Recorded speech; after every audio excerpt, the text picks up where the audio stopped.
आज की हमारी कहानी एक गंवार पति जो अपनी बीवी से बहुत प्यार करता था। एक सुनैना नाम की लड़की थी। उसकी शादी उसकी मर्जी के खिलाफ एक राम नाम के लड़के के साथ की जाती है। राम के घर में एक मां के अलावा और कोई नहीं था। दहेज में राम को बहुत सारे उपहार और पैसे मिले थे, पर सुनैना एक समीर नाम के लड़के से बेहद प्यार करती थी। मगर सुनैना शादी करके राम के घर आई। सुहागरात के वक्त राम दूध लेके आता है तो सुनैना राम से बोलती है, अगर तुम मुझे मेरी मर्जी के खिलाफ हाथ लगाओगे तो उसे रेप कहते हैं। राम ने कहा, आपको इतना लंबा और गहराई में जाने की कोई जरूरत नहीं है, बस दूध लाया हूं, पी लीजिएगा। हम सिर्फ आपको शुभ रात्रि कहने आए थे, कह के कमरे से निकल जाता है। सुनैना मन मारकर रह जाती है, क्योंकि सुनैना चाहती थी कि झगड़ा हो ताकि वह उस गंवार राम से पीछा छुटा सके। सुनैना घर की बहू थी, मगर घर का कोई भी काम नहीं करती थी। बस दिन भर ऑनलाइन रहती और ना जाने किस किस से बातें करती। मगर उधर राम की माँ बिना शिकायत के दिन भर चूल्हा चौका से लेकर घर का सारा काम करती, मगर हर पल अपने होठों पर मुस्कुराहट लेकर फिरती। राम एक कंपनी में छोटा सा मुलाजिम था और बेहद ही मेहनती और ईमानदार था। करीब महीना भर बीत गया, मगर राम सुनैना अब तक साथ नहीं थे। वैसे राम बहुत शांत स्वभाव वाला था, इसलिए वह ज्यादा बातें नहीं करता था। बस खाने के वक्त सुनैना से पूछ लेता था कि आप कहाँ खाना खाओगे, अपने कमरे में या हमारे साथ। और राम को सोने से पहले डायरी लिखने की आदत थी, जो वह हर रात को लिखता था। सुनैना के पास एक स्कूटी थी, वह हर रोज बाहर जाती थी। राम के ऑफिस जाने के बाद और राम के वापस लौटते ही आ जाती थी। छुट्टी का दिन था, राम भी घर पे ही था, तो सुनैना ने अच्छे भले खाने को भी गंदा कह के माँ को अपशब्द बोले खाना फेंक देती है। मगर वह शांत रहने वाला राम अचानक सुनैना पर हाथ उठा देता है, परंतु माँ अपने बेटे को बहुत डांटती है। इधर सुनैना को बहाना चाहिए था झगड़े का, जो उसे मिल गया था। वह पैर पटकती हुई स्कूटी लेके निकल पड़ती है। सुनैना जो रोज घर से बाहर जाती थी, वह अपने प्यार से मिलने जाती थी। सुनैना भले छुटकारा चाहती थी, मगर राम को पता था कि हर पत्नी की एक हद होती है जिसे इज्जत कहते हैं। वह उसको बचाए रखेगी। इधर सुनैना अपने प्यार के पास पहुंचकर कहती है, अब तो एक पल भी उस घर में नहीं रहना मुझे। आज गंवार ने मुझ पर हाथ उठा के अच्छा नहीं किया। समीर, तुमसे तो मैं कब से कहता हूं कि भाग चलो मेरे साथ कहीं दूर, मगर तुम हो कि आज कल पे लगी रहती हो। सुनैना बोली, शादी के दिन मैं आई तो थी तुम्हारे पास, तुमने ही लौटा दिया था मुझे। समीर, खाली हाथ कहाँ तक भागोगे, तुम ही बोलो। मैंने तो कहा था कि कुछ पैसे और गहने साथ ले लो, तुम तो खाली हाथ आई थी। आखिर दूर एक नई जगह में जिंदगी नए सिरे से शुरू करने के लिए पैसे तो चाहिए ना। सुनैना, तुम्हारे और मेरे प्यार के बारे में जानकर मेरे घर वालों ने बैंक की पासबुक, एटीएम और गहने तक रख लिए थे, तो मैं क्या लाती अपने साथ। हम दोनों मेहनत करके काम भी तो कर सकते थे।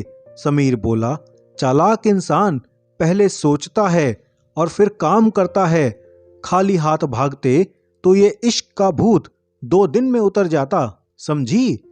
और जब भी तुम्हें छूना चाहता हूं, बहुत नखरे हैं तुम्हारे। बस कहती हो शादी के बाद। सुनैना हाँ, शादी के बाद ही अच्छा होता है। शादी करके भी आज तक उस गवार के साथ रह नहीं पाई, क्योंकि तुम्हें ही अपना पति मान चुकी हूँ। बस तुम्हारे नाम का सिंदूर लगाना बाकी है, बस वह लगा दो, फिर मैं तुम्हारी हूँ। समीर, ठीक है, मैं तैयार हूँ, मगर इस बार कुछ पैसे जरूर साथ ले आना। मत सोचना हम दौलत से प्यार करते हैं, हम सिर्फ तुमसे प्यार करते हैं। बस कुछ छोटे मोटे बिजनेस के लिए पैसा तो चाहिए। सुनैना, उस गवार के पास कहाँ होगा पैसा? मेरे बाप से 5 लाख रुपए, ऊपर से मारुति कार ली है। बस कुछ गहने हैं, वह लेकर आऊंगी आज। समीर सुनैना को होटल का पता देकर चला जाता है। सुनैना घर आके फिर से लड़ाई करती है, मगर अफसोस वह अकेले चिल्लाती रहती है। उससे लड़ने वाला कोई नहीं था। रात के 9 बजे समीर का मैसेज आता है व्हाट्सएप पे कि कब आ रही हो।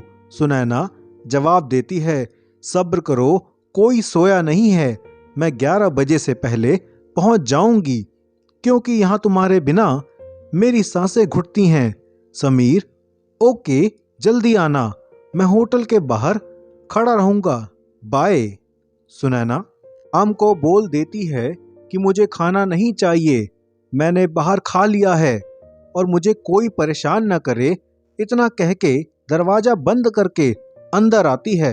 राम बोलता है कि वहां अलमारी से मेरी डायरी दे दो, फिर बंद करना दरवाजा, हम परेशान नहीं करेंगे।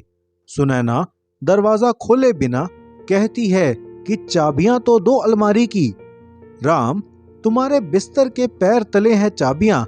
मगर सुनैना दरवाजा नहीं खोलती, बल्कि जोर जोर से गाना सुनने लगती है।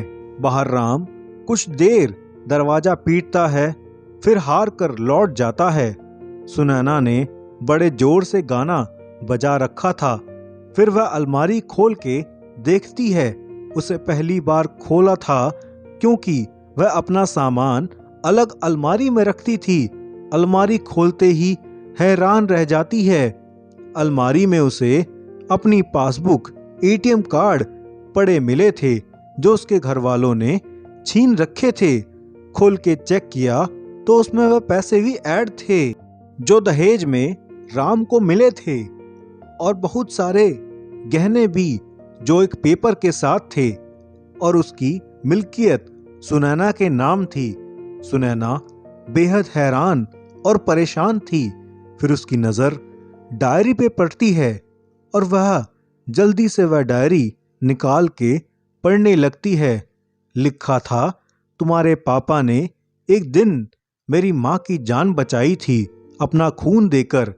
मैं अपनी माँ से बेहद प्यार करता हूँ, इसलिए मैंने झुककर आपके पिता को प्रणाम करके कहा था कि आपका ये अनमोल एहसान कभी नहीं भूलूंगा।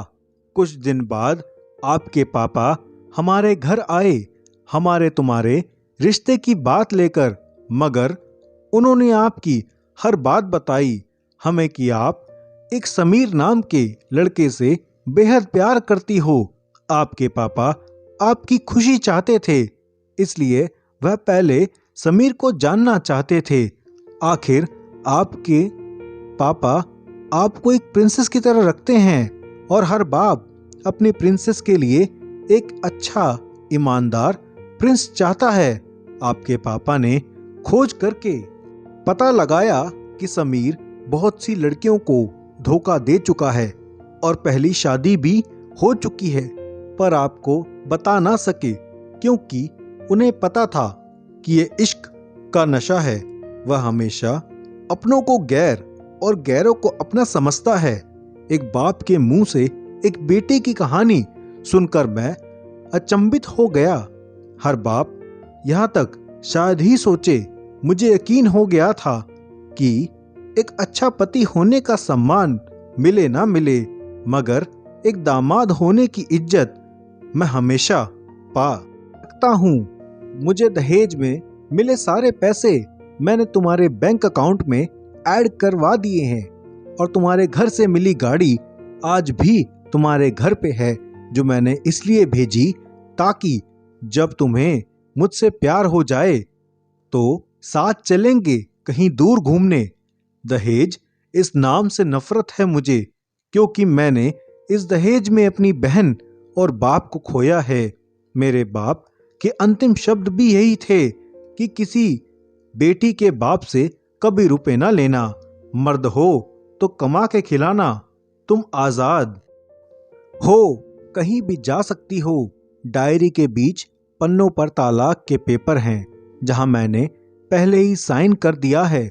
जब तुम्हें लगे कि अब इस गवार के साथ नहीं रहना है तो साइन करके कहीं भी अपनी सारी चीजें लेके जा सकती हो। सुनैना हैरान थी, परेशान थी। ना चाहते हुए भी गवार के शब्दों ने दिल को छुआ था, ना चाहते हुए भी गवार के अनदेखे प्यार को महसूस करके उसके पलकें नम हुई थीं। आगे लिखा था, मैंने तुम्हें इसलिए मारा क्योंकि अपनी माँ को गाली दी, और जो बेटा खुद के आगे माँ की बेइज्जती होते सहन कर जाए, फिर वह बेटा कैसा। कल आपके भी बच्चे होंगे, चाहे किसी के साथ भी हों, तब महसूस होगी माँ की महानता और प्यार। आपको दुल्हन बना के हम सफर बनाने लाया हूँ, जबरदस्ती करने नहीं। अगर आप मेरी हुई तो बेपनाह मोहब्बत करेंगे, अगर और किसी की तो आपके हक में दुआ करेंगे। इतने में सुनैना का फोन बज रहा था, जो वाइब्रेशन मोड पे था। सुनैना अब दुल्हन बन चुकी थी। पलकों से आंसू गिर रहे थे। सिसकते हुए मोबाइल से पहले सिम निकाल के तोड़ा, फिर सारा सामान जैसे था वैसे रख के ना जाने कब सो गई, पता नहीं चला। सुबह देर से जगी, तब तक गवार ऑफिस जा चुका था। पहले नहा धोकर साड़ी पहनी, अपनी मांग में सिंदूर और फिर मंगलसूत्र, जबकि पहले वह सिंदूर लगाती ही नहीं थी ताकि समीर ध्यान ना दे। मगर आज 10 किलोमीटर से ही दिखाई ऐसा सिंदूर लगाया था दुल्हन ने। फिर किचन में जाके सासू माँ को जबरदस्ती कमरे में लेके तैयार होने को कहा और अपने गवार राम के लिए थोड़ा नमकीन, थोड़ा हलवा और चाय बना के अपनी स्कूटी में सासू माँ को जबरदस्ती बिठा के, जिसको कुछ पता नहीं कि उनको बहू आज कहाँ ले जा रही है, बस बैठ जाती है। फिर रास्ते में सासू माँ से राम के ऑफिस का पता पूछकर ऑफिस पहुंच जाती है। राम हैरान रह जाता है सुनैना को इस हाल में देखकर। राम, सब ठीक तो है ना माँ? मगर माँ बोलती इससे पहले सुनैना गले लगकर कहती है कि अब सब ठीक है, आई लव यू। ऑफिस के लोग सब खड़े हो जाते हैं तो दुल्हन कहती है कि मैं इनकी धर्मपत्नी हूँ, वनवास गई थी, सुबह लौटी हूँ। अब 1 महीने तक मेरे पति ऑफिस नहीं दिखाई देंगे। ऑफिस के लोग, सुनैना क्यों, हम लंबी छुट्टी पे जा रहे हैं। साथ साथ राम, पगली। सुनैना बोली, आपकी सादगी और भोलेपन ने बनाया है। सभी लोग तालियां बजाते हैं और सुनैना फिर से लिपट जाती है अपने गवार से, जहां से वह दोबारा कभी भी छूटना नहीं चाहती। बड़े कड़े फैसले होते हैं कभी कभी हमारे अपनों के, मगर हम समझ नहीं पाते। हमारे अपने हमारी फिक्र खुद से ज्यादा करते हैं। माँ बाप के फैसले का सम्मान करें, क्योंकि ये 2 ऐसे शख्स हैं जो आपको हमेशा दुनियादारी से ज्यादा प्यार करते हैं। आशा करता हूँ मेरे दोस्तों आपको आज की कहानी पसंद आई हो। कृपया मुझे सपोर्ट करें, मेरे चैनल को सब्सक्राइब करें, लाइक करें और कमेंट करके मुझे बताएं कि आज की कहानी आपको कैसी लगी। आपका धन्यवाद।